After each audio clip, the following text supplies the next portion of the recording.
අනිත්‍යයක්. මනස කියලා මෙන්න ලකුණක් අපිට පෙන්වන්න බැහැ.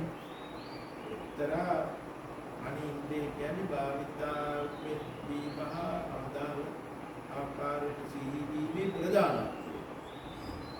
අනිත්‍ය. නැකිටින්න ඕනේ කියලා සිහි වුණොත් චේතනාවත් එක්ක චේතනාව ඉදුණොත් ඒක දැන ගැනීම තමයි මනෝ විඥානය. එහෙම.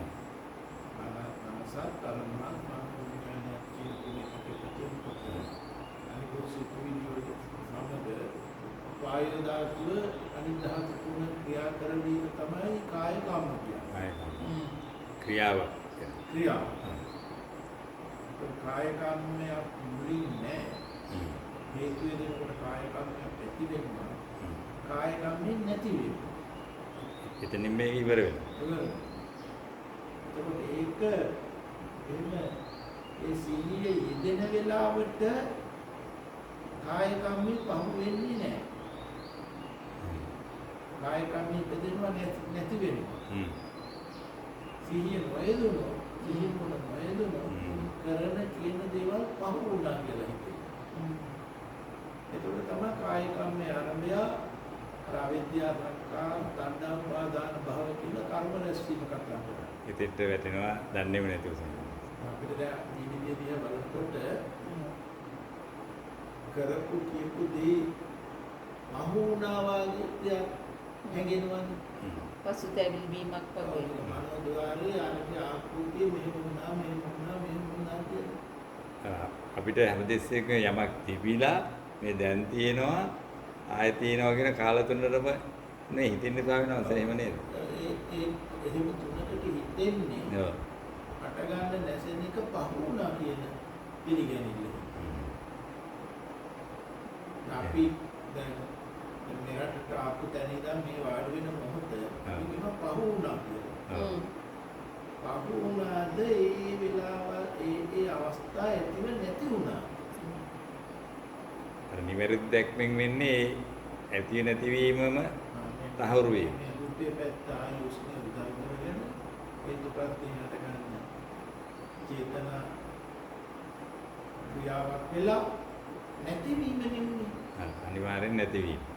නමුත් ඇති වෙලා නැති වෙනවා කියලා සිහි නුවණ යෙදීම බොහොම අමාරුයි. නිකම්ම කරන කියන ක්‍රියාවල් එතනම ඉවර වුණා කීවොත් පහු වුණා කියන අතීතයකට එක් වෙනවා. වෙන්නම වෙනවා. අපි ඉන්නේ මනස අතීතය අනුගමනය කරනවා. මං ආවල් ගැන හිතියා. ආවල් දී මට වුණා කියලා. ඒකන් ඒවා පහු වුණා බා. මම ඒවා පහු කරගෙන මෙතෙන් ඇවිල්ලා ඉන්නවා බා. සිදු යථාර්ථය ක්ෂණයක්වත් පහුුනේ නැති වුණා. එතකොට අර ඒ ඇතිව නැති වුණා කියන සිහිනුවන යෙදෙනකොට අර තණ්හා උපාදාන භාවයේ කියන කර්ම රැස්වීමට ඒ සිහිය බාධා වෙනවා. කර්ම රැස්වීම.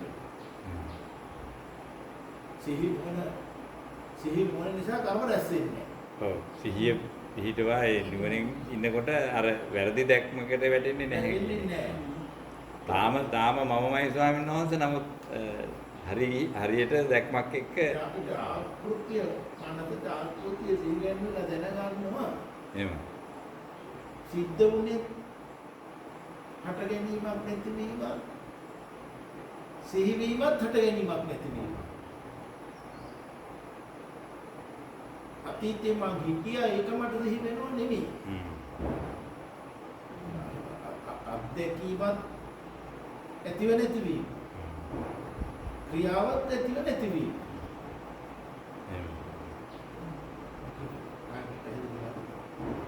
ටිකක් අමාරුයි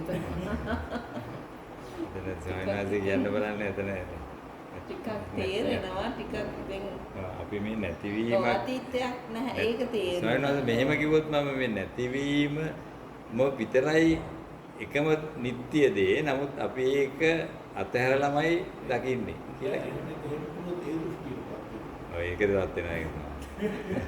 ඒක තවමත් යක් වෙනවා. ඒක ඇත්ත. එකක් නැතිවීමයි තියෙන්නේ කිව්වා. ඔව් තව එකක් ඉතින් තව එකක් ඉතුරු කරගන්න. නැතිවීම කියන එක තේරෙනවා. දැන් මෙහෙම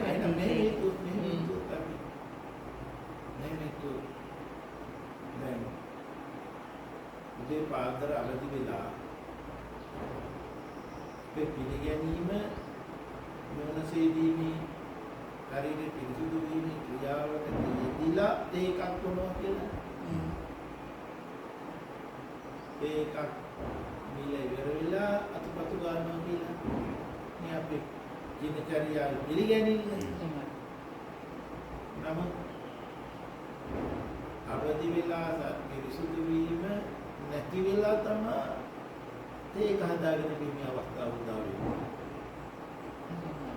ඒ අවස්ථාව නැති වෙලා තමයි ඔස්තරන්නේ එමෙදීමේ ක්‍රියාව කියන්නේ. එතන සාහනස නැති වෙලා කියනකොට නැත්තටම නැති වෙලානේ කියන්නේ. නැති වෙච්ච එක නැති වුණා කියන්නේ. එහෙම. ඒ මොහොත නැති වුණා කියන්නේ. අන්න ඒ වෙනි මොහොතක් නැවත කවදාවත් මොන විදිහට කරත් නැහැ කියන එක. ඒකට එකක් පහු කරගෙන ආව නෙමෙයි ඔය එකයි. ඒක තේරෙනවා. ඒ කියන්නේ හැමතිස්සෙම එක මොහොත වෙයි අර ඉවර වෙලා මෙහෙම මෙච්චර වෙලා නාගත්තා දැන් මං ආවා මේ තේටි කාපිය පොඩ්ඩ.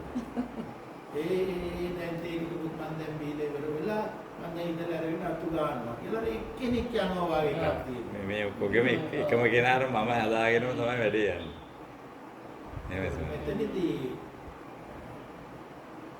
කොයි මොහොතේ එකක් නැති වෙලා එකක් උදා වෙලා ඒ උදා වෙන එක නැති වෙනවා විනා. එකින් එකකට යන්න නෑ ඕක. එහෙම දැන් තේරෙනවා. එනම නෙවෙයි. මේ කියනවා හිතන හිම මෙහෙම මේක මෙහෙම යනවා කියලා කාරක් වගේ. එතකොට අර සතිපට්ඨාන සිහි නුවණ සිහිය නෙමෙයි සිහි නුවණ. සිහි නුවණ යොදන්න කියන්නේ ආන්නේ මේ රූප ධර්මය උස්ප ඇදෙනවා වගේ රූප ධර්මය යාය උස්නේ හට ගන්න නිසා දැන් චේතනා සහිත හිතක් හටගෙන මේ ක්‍රියාවක් ඇති වෙලා ඇති වෙච්ච එකක් නැති වෙනවා කියලා සිහි නුවණ යෙදුනොත් විතරයි කෙනෙක් නොවෙනවා වෙන්නේ. දැන් අර යථාභූතව දකින්න පුළුවන් වීමක් ඉඩක් ලැබෙනවා. ඉඩක් පමණක් තාම. ඒ සිහි නුවණ නොයෙදෙනකොට අර කෙනෙක් කරනවා කියන එක වළංගුයි. අනිවාර්ය බලංගුයි. ඒ වැරදි දෘෂ්ටිය වැරදි පිළිගැනීම තුලයි තණ්හා උපාදාන භවය කියලා නැවත නැවත කෙනා කියන මතේ ඇති වෙන්න හේතුවක් වෙන්නේ. ඒක අනිවාර්යයෙන්ම වෙලා ඉවරයි ස්වාමීන් වහන්සේ. අර මතේ ඉන්න කෙනා කියන්නේ නිවැරදි දැක්මක් නැතිකවමද? ඒකෝර අපි කියන සංසාරයේ අපේ කර්ම රැස් වෙලා තියෙනවා කියලා. කර්ම රැස් වෙලා තියෙනවා කියන්නේ සංසාරේ කර්ම රැස් වුණා කියන්නේ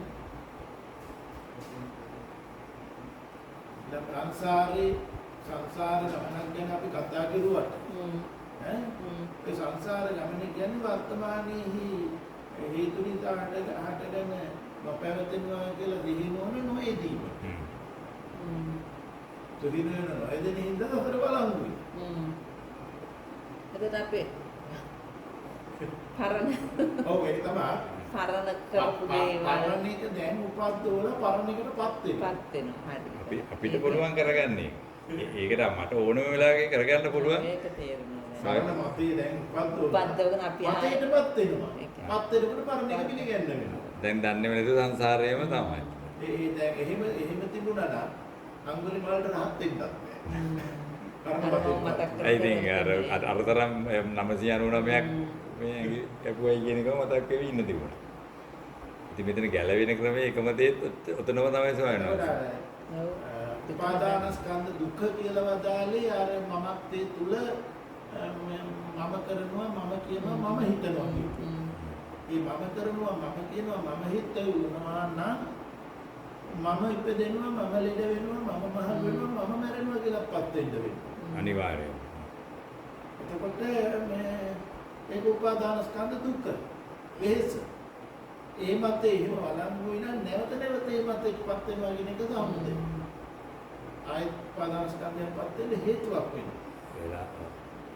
ඒක ඇති වෙනවා නැත්නම් ආ දුක්ඛ නෑ දුක්ඛ සමුදය අවබෝධ වෙන දුක්ඛ නිරෝධ තමයි එනවත් නෙමෙයි යනවත් නෙමෙයි තියෙනවත් නෙමෙයි කියන්නේ. නිරෝධ ගන්නවා නැති වෙනවා. ඒක විද්‍යාව තුස්ලා නිරෝධ වෙනවා. ඒක යම් ඒ වැඩිම යම් ක්ෂණයකට එනකොට ඒ සතර ප්‍රතිපත්තානේ අනුගමනයේ වීම තුල මොරණකොට සිහිනුවන සම්මාදිට්ඨිය වෙනවා. මොහි තියෙන්නේ නැහැ. නිවැරදි දැකීම ඇති වෙන මොහොත උදා වෙනවා. ඒ උදා වෙනකොට කාය කම්ම වචී කම්ම මනෝ කම්ම තුනම හට ගැනීම නැතිවීම යුක්තයි. ඒකයි සම්මාදිට්ඨිය ධම්මා සංකප්ප වාචා කම්මන්තා ජීව ආයම සති සමාධි මාර්ග ආර්යයන් මාර්ගේ මාර්ග ක්ෂණී දක්වා වෙනිලා තියෙනවා.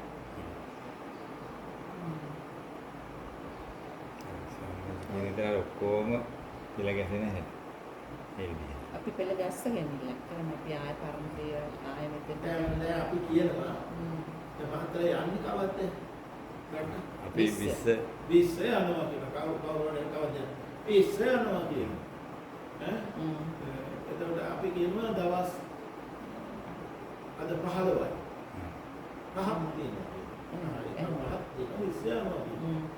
ඔය කායිකම වචිකම මනෝකම්යන් ඉපදිලා නැති වෙනකොට තව 14යි කියනවා.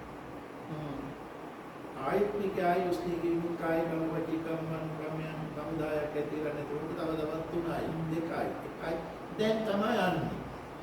කවදාකවත් අනාගතයේදී යන්න හම්බෙන්නේ නැහැ. සැලසුම් කරන්නේ ක්‍රියාවේ දෙන්නේ දැන්. දැන් කියන එක ඇතිව නැතිවීම. අනිවාර්යයෙන්. ඒක කාල තුන බෙදන්න ඕනේ. කාල තුන පු탁ඥයා කාල තුනක් ඇති බවට පිළිඅරගෙන. කාල තුනකට එකක් පහ වුණා එකක් උදා වෙනවා එකක් තියෙනවා කියලා මතයක ඉඳන් බෙදලා ජීවත් වෙනවා. ආරි සම්මාදිට්ඨිය යුක්තව කාල තුන තිය එක කාලයක්වත් ඇති බවත් අවබෝධ වෙලා කාල තුනක් බෙදනවා. කාල තුන ගැනත් කතා කරනවා සර්. අනිත් සමාජයත් එක්ක කාල තුනක් කතා කරනවා. නැත්තම් මේක කාල තුනක් තිය එක කාලයක්වත් උත්තර තියන්නේ. මේ විදිහට. පරම සත්‍ය එතන නමුත් වර්තමානයක් තියෙනවා. වර්තමාන කියන සිංහල වචනෙට බුදුහාමුදුරුවෝ අදාළ වචනේ පච්චුප්පන්න කියනවා. පච්චුප්පන්න කියන්නේ හේතු නිසා හටගත්. දැන් මේ අපිට මේ කතා කරන මොහොත මේ හේතු එදෙනකොට හටගත්තා. හේතු එදෙනකොට මේ හටගත් මොහොත ක්ෂණික සම්තති මරණ. ඒක හේතු නිසා හටගත් මොහොත නම් හටගත්තා නම් තියෙන්නේ නැහැ. ආය අතෙන්ට වෙනවා සෝහන්සේ ඒක ඉවරයි. එතන ඉවරෙටම ඉවරයි. ඉවර වෙච්ච එක ගණන් බලන්නත් පුළුවන්. ඔව්. නූපන්නේකටපත් වෙන්නත් පුළුවන්. දැන් ඉන්නවා කියලා පිළිගන්නත් පුළුවන්. නමුත් සම්මාදිට්ඨිය තියෙන්නේ මේකටපත් වෙන්නේ නැහැ. වෙන්නේ නැහැ කියන්නේ. එතකොට ජාති ජරා ව්‍යාධි මරණ එන පුළුවක් නැහැ. පටිච්ච සමුප්පාදය අර ඒ ටික. වෙයි. පත් වෙන්නේ නැහැ. අපි ඒක ගන්නෙක් නැහැ නේද? ඒ කියන්නේ ගන්නෙක් නැහැ කියන එකේ මේ තර්කානුකූලව එහෙම නෙමෙයි. ඒක තමන් අත්විඳීමම ඉන්න පුළුවන් කියන එක වගේ ස්වාමීන් වහන්සේ. අත්විඳීමක් වගේම තත්වයක් ස්වාමීන් වහන්සේ. එන්න ඕනේ. අතීතය අනුගමනය නොකරන්නේ අනාගතය නොපතන්නේ යවත් වර්තමානයේ ඉදිරියට මොන දකි කියලා අනාගතය නම් වදාරලා තියෙනවා. එහෙම ගත්තාම මේ නිකම් මේ අතීතය නිකන් නිර්දේශ දෙයක් මේක නැහැ කියලා හිත හදා ගන්නව නෙමෙයි. අත්දැකීම එනවා එන්නේ හැටි අපි දන්නවා. ඒ නිසා කොහෙද සැලසුම් වෙනවා පත ඒ හැටි අපි දන්නවා. ඒ දන්නේ මොකද හට ගන්නවා නේද? අනිත්‍ය ලක්ෂණ. උදේන ස්වාමීන් වහන්සේ එහෙම දැකින්න ගත්ත දවසක ඉඳන් ඒ සම්මාදිට්ඨියටපත් වූෙක් වුවත් අර සෝවාන් සකෘදාගාමී අනාගාමී අරහත්ත්වය දක්වා යන තත්වයක කිව්වොතින් ඒක සෝවාන් වුණා කියන්නේ සැකේකින් තොරව අර චිත්ත සමාධියෙන් මාර්ගක්ෂණීය ඵලයේ යෙදුණා. ඒක ආය අවලංගු වෙන්නේ නැහැ. අවලංගු නොවුනාට ඉතිරි කෙලෙස් වලින් වැහෙනවා. වැවුනට අර පුතඥයෙක් වගේ වැහිලම තියෙන්නේ. වහා ආයෙත් අර අවබෝධ වූ සත්‍ය ඉදිරිපත් වෙනවා. ඉදිරිපත් වෙනකොට අර වැහෙන ගතියේ මේ වැයෙන ගතියේ තියෙන ප්‍රමාණය අඩු වෙනවා. වසාගෙන ඉඳීමේ කාලය කිව්වොත් එහෙම ඒවා ක්‍රමයෙන් අඩුවීමක් වගේ වෙනවා. අඩු වෙනවා කියන්නේ සිහිනුවන වැඩෙනවා. සිහිනුවන වැඩෙනවා. ඒ හින්දා ගෝවාන් ආර්යයන් වහන්සේ අනිවාර්යෙන් සකදාගාමි වෙන්නේ. එතන භව හතක් වෙනෙවිත් ඒක වෙන්න පුළුවන් ස්වාමීන් වහන්සේ. ඒක වෙන්නේ ඒ යෙදුණු වීර්ය උත්සාහය අඩු වැඩි තරම. හතකට වැඩි වෙන්නේ නැහැ. වැඩි වෙන්නේ නැහැ. මොකද මේ සිහිනුවන යෙදෙන්නේ. අනිවාර්යයෙන්ම යෙදෙනවා. අපහු යෑමක් නැත්නම් නෑ. අපහු යෑමක් වෙන්න විදියක් නැහැ නිසා මේ தත්තේ ඒක නොයන්නේ කරුණු කාරණා ඇතුව අවබෝධ වෙච්ච. කිසිම සැකයකින් තොරව කියන්නේ කොහොමඩවත් මේකෙන් තොර දෙයක් ගැන මේකක් ආයේ සැක සංකාවක්වත් නැහැ කියන එක ස්වාමීන් වහන්සේ. කිසිම සැක සංකාවකින් තොරව. ඒ කියන්නේ වරදින්න පුළුවන්. ඒ කියන්නේ මේ ලෞකික தත්ත්වයට එක්ක රාග ද්වේෂ සම්පූර්ණයෙන් නැති වෙන්නේ නැහැ ස්වාමීන් වහන්සේ. එහෙම නේද? නැහැ කියන්නේ සම්පූර්ණ දෙහිනුවනේ යෙදෙන්නේ නැහැ ඔය. සීනෝනේ සියන්න ඒක මට හොඳට වැටුණා. 100% අවබෝධය තිබුණත් ස්වාමීන් වහන්සේ හරියට අර සිහිනුවන එතන වරන්දා ගන්න පොඩ්ඩක් රැඳෙන්නේ නැහැ. ඔව් පොඩ්ඩක් ලිස්සලා යනවා. එතන අග දෙපොය තියෙනවා. ආයක් දා ගන්න ඕනේ. ආයතන දාගැනීමේ ප්‍රමාණය තව තවත් වැඩි වීම තමයි ගමන කියලා කිව්වොත් නේද ස්වාමීන් දැන් අතන දිහිමෝනේ යෙදෙන හින්දා අර පුරාණ රැවටීම පුරාණගේ මැදින් දන්නේ රැවටීමෙන්ම අතහැරිච්ච ගතිය අඩු වෙනකොට අපි කියනවා පුරාණ කෙලෙස් ක්ෂය වෙනවා. වර්තමාන රැස්ත වෙනවා. මතු අනාගත විපාක නැහැ. ඒකයි ඒ කියන්නේ පුරාණ කෙලෙස් ක්ෂය වීම කියන්නේ අපි ඒව නැවත නැවත මේ කීනා පුරාණං නමන්නත්ති සම්භව විරාජිතා ආයතිකී බවස්මි දේවීන බීජා විරුල්ලිච්ඡත නිබ්බන්ති දීරාතය පදී උතරවතන්නාස එන්නන ගාතලක් තියෙනවා.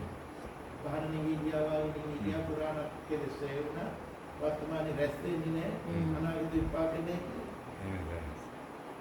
ඒ උදාහරණ හරියටම හරිසවන්සාර පහන් තිරේද මේ තිරේද ඉවර වූ පහනක නිවි ගියාසේ කිව්වම ගියදනක්වත් මොකක්වත් නැහැ.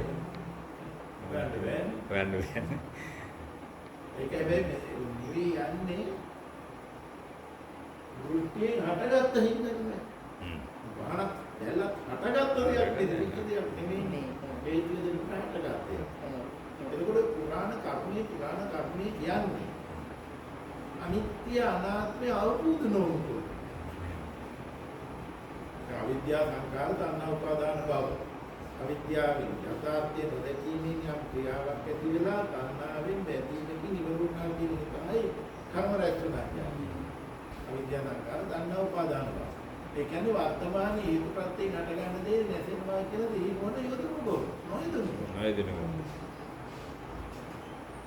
වර්තමාන සිහිනවන නොයදුණුකමයි පුරාණ කර්මයයි එකයි. දැන් බොහෝ තැන්වල කියවෙන්නේ ස්වාමීන් වහන්සේ අර මේ පුරාණ කර්මයේ කියපු කම මේ අරන් ආපු මේ කොහොම කතන්දරයක් න්යාය කියලා දාන්න දෙන්නේ. ඒක කම්මස්ස කතා සම්මාදිට්ඨිය. එහෙමයි. සම්මාදිට්ඨිය දෙයාකාර. දෘෂ්ටිය කම්මස්ස කතා සම්මාදිට්ඨිය ආරි සම්මාදිට්ඨිය කියලා තුනක්. ඔක්තම් තුනයි. විද්‍යා දෘෂ්ටියේ ඔක කර්ම විපාක විශ්වාසයක්වත් නැතුව දෙවෝපියෝ නිසා ඉපදුනා ඉපදුන කෙනා හොඳින් ජීවත් වුණා තරකින් ජීවත් වුණා එතනින් අහෝසි වෙනවා කියනකොට නියත මිත්‍යා දෘෂ්ටි වෙනවා. මොකද ඒක පාපයක් නැතුව යනවා.